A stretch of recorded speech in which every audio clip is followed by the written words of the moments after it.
Just a short time ago, the president issued a new warning. He said that the U.S. will punish Iran if the Houthis, an Iranian-backed proxy group, launches any future attacks on oil ships. Overnight, the Houthis claimed they struck 2 Saudi tankers in the Red Sea. This image from NASA appearing to show at least 1 ship on fire. All of this pushing oil prices higher once again. Brent crude now topping $100 a barrel for the first time since back in May. CNN's Kristen Holmes is live at the White House with more. And Kristen, are we on the precipice of the president expanding this war? And would that include attacking the Houthis? Because the president seemed to give himself some wiggle room there to say, well, I'm going to punish Iran for the Houthi attacks. Well, it certainly seems that way, just based on what the president has said. We were going to ask Karoline Leavitt that question in the press briefing, but it was cut short because of the president's activities this afternoon. One of the big questions, though, is what is the plan here? I mean, that's what you're asking overall, Jim. And this is even more severe, given what we have now learned today. CNN reporting that the CIA and the Defense Intelligence Agency have recently assessed the kind of bombing that the United States is doing every single night right now is unlikely to move the Iranians' negotiating position. So what exactly will President Trump do to break that deadlock? And the White House, President Trump, they are keenly aware that this war is incredibly unpopular. One of the big reasons, as you mentioned, the cost of oil. I just want to show you here this graphic of the price of oil when President Trump started in office, the start of the Iran war. You can see how it started going down after that memorandum of understanding was signed, something that the White House was celebrating, but each day since it seems to be ticking upward. And the White House officials I've talked to, they don't want to be focusing on the Iran war. They don't want to be talking about it. They understand how unpopular it is. And they also want to be talking about the economy, in part because of President Trump's recent polling on the economy. If you look at this poll, this Fox News poll among registered voters, only 24% of people believe that the condition of the economy is excellent or good, with only fair and poor being 76%.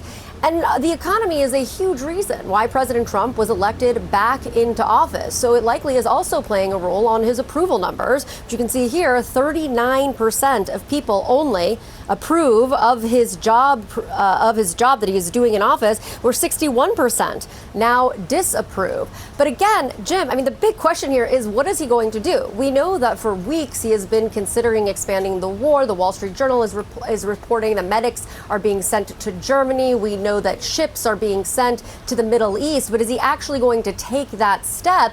And is there anything that he can do at this point to break this deadlock? And earlier, Kristen, the president set a new demand for this nuclear deal with Saudi Arabia. Walk us through that and tell us what it means.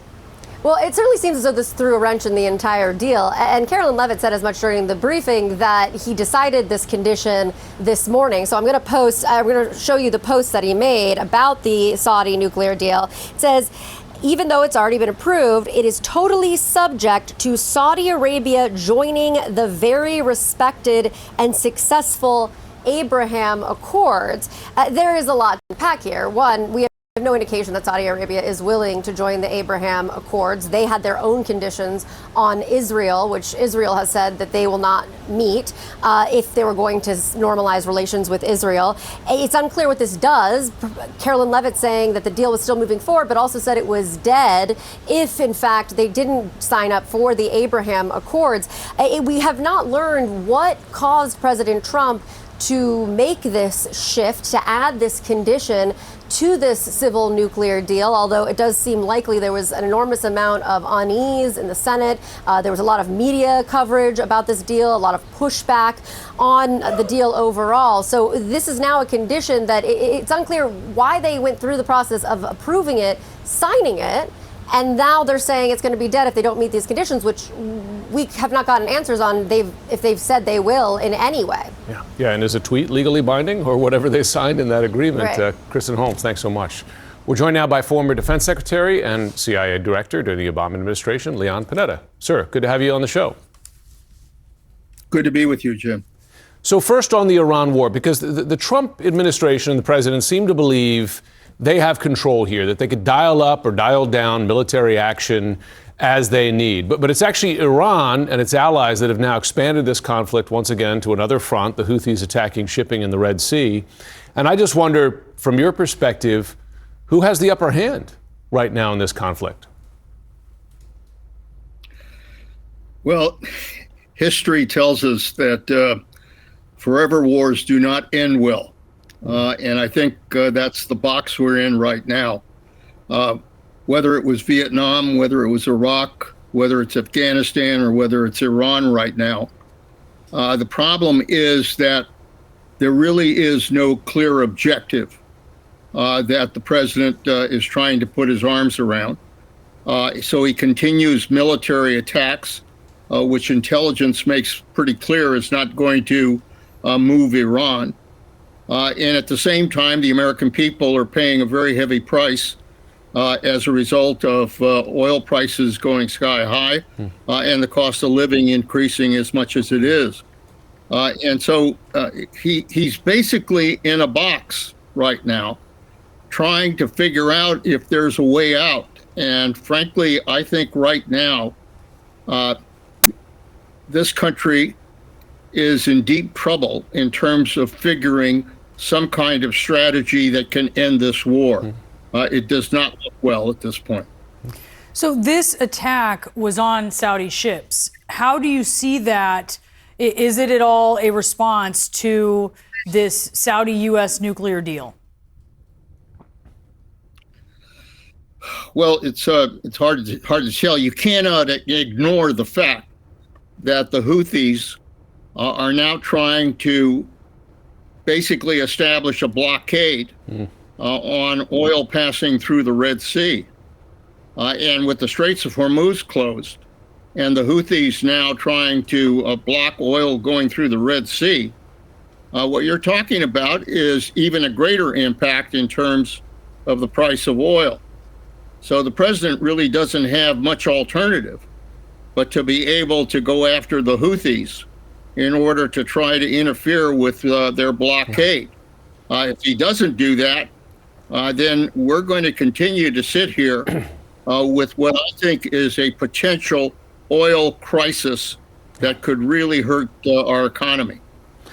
The trouble is the administration has tried before to eliminate the Houthi threat and attacked Houthi positions and shot down Houthi drones with multi-million-dollar missiles and so on, and determined that it really wasn't worth it. You know, either the financial cost, which was enormous, but also the cost of U.S. munitions, which have been further depleted by the ongoing war with Iran.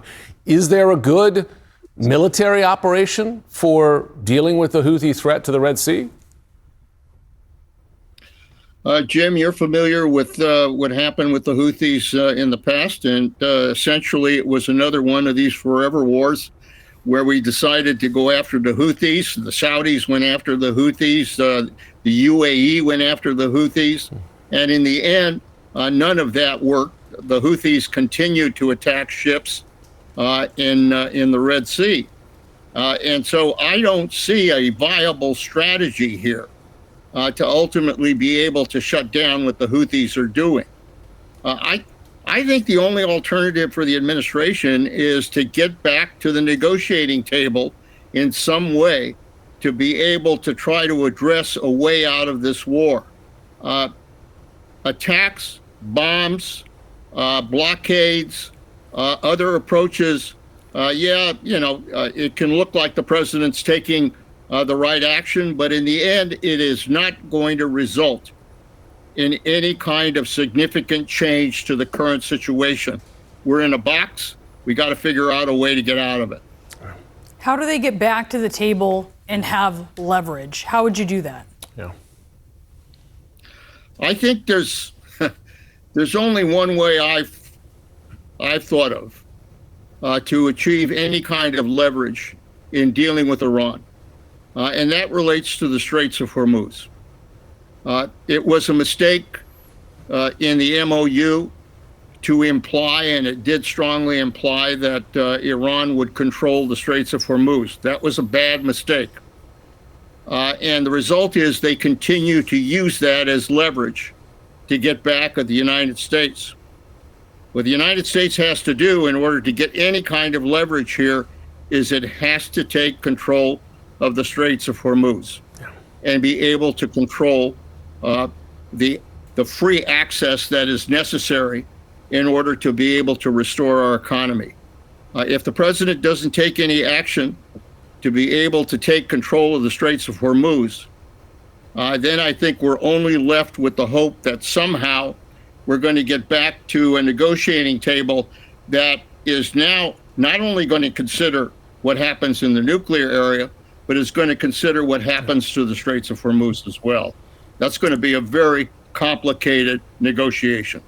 And from a military perspective, the possibility of a ground element and all the danger that a ground element would involve. Leon Panetta, thanks so much. Good to be with you.